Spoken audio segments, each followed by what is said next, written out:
अस्सलाम वालेकुम। Sindh online school में अवां शागिर्दनि खे भलीकार।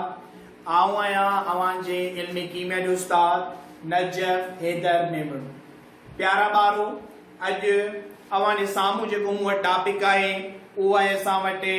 मेनलीव जी दोहरी जदवल में खामियूं या नुक्स, यानी डिफेक्ट्स ऑफ मेनलीव्स क्लासिफिकेशन और मेनलीव्स पीरियडिक टेबल। असां मेनलीव जी दोहरी जदवल या मेनलीव जी दर्जा बंदी जे मुतलिक ॼाण हासिल करे रहिया हुआसीं, जंहिंमें असां मेनलीव जी दोहरी जदवल जो इंट्रोडक्शन, मेनलीव जी दोहरी जदवल जा अहम नुक्ता ऐं मेनलीव दोहरी जदवल जा फ़ाइदा पढ़ियासीं। हाणे कुछ खामियूं, कुछ डिफेक्ट्स नज़र आया मेनलीव दोहरी जदवल जे अंदर, उन्हनि जे मुतलिक अॼु असां ॼाण हासिल कंदासीं। असां शुरू में इहो पढ़ी आयासीं त मेनलीव पंहिंजी दोहरी जदवल मंझि असांखे हिकिड़ो लॉ ॾिनो, जंहिं लॉ जो नालो पीरियडिक लॉ। उन पीरियडिक लॉ जे हवाले सां मेनलीव एलिमेंट्स खे तरतीब ॾिनो हुयो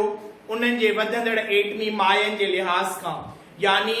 एलिमेंट्स खे ईअं अरेंज कयईं जो उन्हनि जा एटॉमिक मासिस इंक्रीज थी रहिया हुया, यानी पहिरियां उहे आंसर पिया अचनि जिन जो एटॉमिक मास घटि हुयो ऐं बाद में उहे आंसर पिया अचनि जिन जो एटॉमिक मास वधीक हुयो।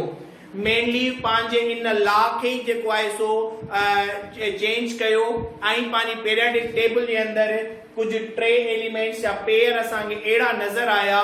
जिन मंझि उहे एलिमेंट्स जिन जा मासिस वधीक हुया उन्हनि खे घटि आंसरनि ऐं एलिमेंट्स जिन जा मासिस घटि हुया उन्हनि जे अॻियां रखियो वियो, जीअं आर्गान ऐं पोटाशियम। आर्गान जो मास असां वटि 40 हुयो ऐं पोटाशियम जो मास 39 हुयो, त 39 वारे मास खे पोइते रखियो वियो ऐं 40 वारे मास खे अॻियां खणी रखियो वियो।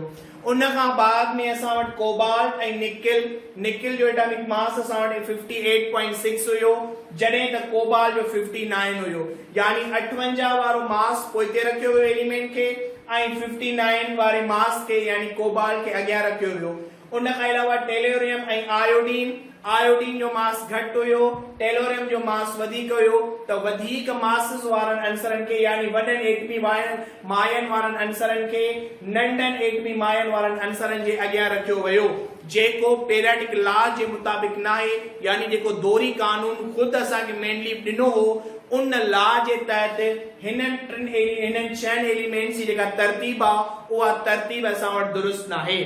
उन खां बाद में ॿियो जेको डिफेक्ट नज़र आयो असांखे मेनलीव दोहरी जदवल जे अंदरि उहो हुयो त हिन हमज़ादनि जे लाइ का बि जॻह न छॾी हुई, यानी जेके आइसोटोप्स हुया एलिमेंट्स जा उन्हनि जे लाइ नो एनी स्पेस, का बि उन वेकेंट स्पेस न छॾी हुई त कंहिं एलिमेंट जो जेको आइसोटोप आहे उहो कहिड़ी जॻह ते पुट करे सघूं था पिया। उन खां बाद में जेको ॿियो डिफेक्ट आयो त मुख़्तलिफ़ ख़ासियतूं रखंदड़ अंसरनि खे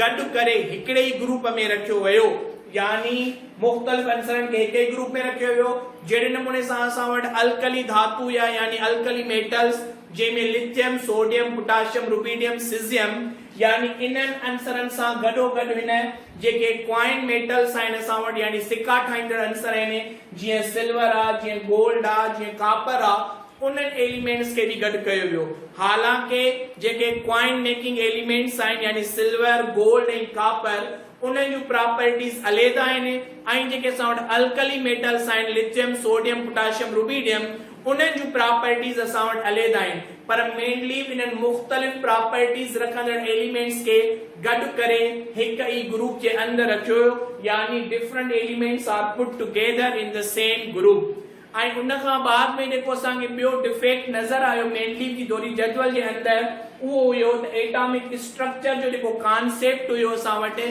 त एटम जी बनावट छा थियणु खपे,